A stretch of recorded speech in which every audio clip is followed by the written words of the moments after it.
हमारा कल्याण कैसे होगा। कभी कभी कुछ चीजें ऐसी होती हैं कि हमें दूसरों से सीखना चाहिए।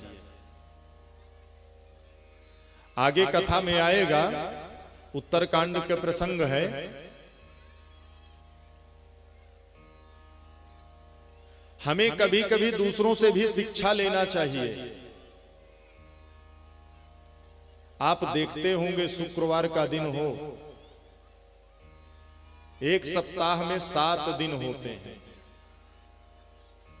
और उन 7 दिन में हमारे पास एक दिन भी समय नहीं है, ना कमाई से, ना दुकान बंद करने से, ना व्यवसाय से, ना नौकरी चाकरी से।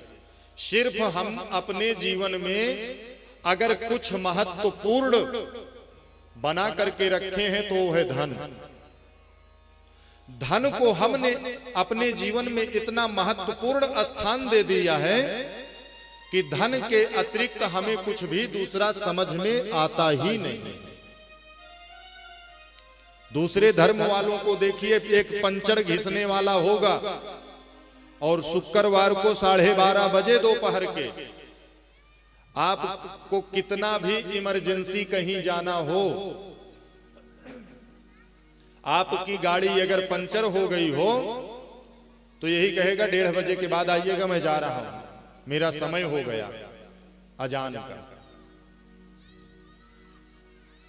मतलब जो पंचर घिस करके अपने परिवार का भरण पोषण कर रहा है, उसका अपने धर्म के प्रति इतना मजबूत संबंध है, धर्म के प्रति इतनी निष्ठा है, इतनी आस्था है कि आए हुए ग्राहक को, जबकि हमारे धर्म में कहते हैं ग्राहक हमारा भगवान होता है, आए हुए ग्राहक को वो रोक देता है, कहता है मैं 1:30 बजे के बाद आऊंगा, अजान के बाद आऊंगा, तब बनाऊंगा, मेरा समय हो गया। और देखते भी होंगे कि अपने साथ इतने बड़े बड़े बच्चों को भी वो जो उनका पहनावा है, जो उनकी सभ्यता है, वो जालीदार टोपी लगा करके और बच्चों को लेकर के जाते।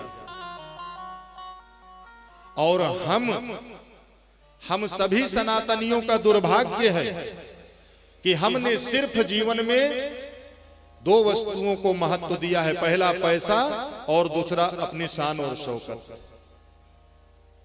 इसके अतिरिक्त हमने ना धर्म को जाना, ना हमने संस्कारों को जाना। संस्कारों को तो हम बेच करके मार्केट में गिरवी रख दिए, बेच के सब खा लिए। ये स्थितियां हैं हमारी। विचार करने का विषय है, हम सभी का दायित्व बनता है और इसीलिए उनके यहां कभी दिक्कत नहीं होती। और एक बात बता दूं, जो विचारणीय है, विचार करिएगा बैठ करके, घरों में बैठ करके एकांत में विचार करिएगा कि समाज में जितने भी दुष्कर्म होते हैं, जितने भी समाज के अंदर आपको अनाचार, अत्याचार, दुर्विचार मिलेंगे, उसमें 95% हमारी हिंदू बहन बेटियां हैं। 95% हमारी हिंदू बहन बेटियां हैं, दूसरी नहीं है। लेकिन हमें क्या फर्क पड़ता है, क्योंकि वो जो सूचना हमें मिल रही है, जो पेपर में आज छपा है, जो न्यूज में आया है, वो हमारे घर की थोड़ी है, हमारे रिश्ते की थोड़ी है। इसलिए हमें कोई फर्क नहीं पड़ता। मतलब हम इंतजार कर रहे हैं कि जब हमारी रिश्तेदारी में हमारे जान पहचान वाले की बहन बेटी के साथ ऐसा दुष्कर्म होगा, तब हम सावधान होंगे, तब हमें समझ में आएगा। जाके पग नहीं फटी विवाई, सो का जाने पीर पराई। वही स्थिति है कि अभी हमारे साथ, हमारे समाज में, हमारे रिश्तेदारों के बीच में या हमारे जान पहचान वाले लोगों के बीच में ऐसी घटनाएं नहीं घटित हुई।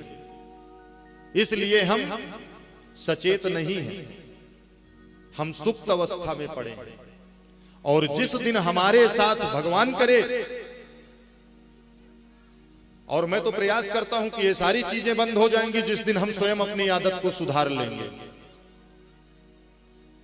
जिस दिन हम अपने आप में सुधार ले आएंगे उस दिन 100% गारंटी के साथ कहता हूं, ना पुलिस की जरूरत, ना प्रशासन की जरूरत, ना किसी कानून की जरूरत।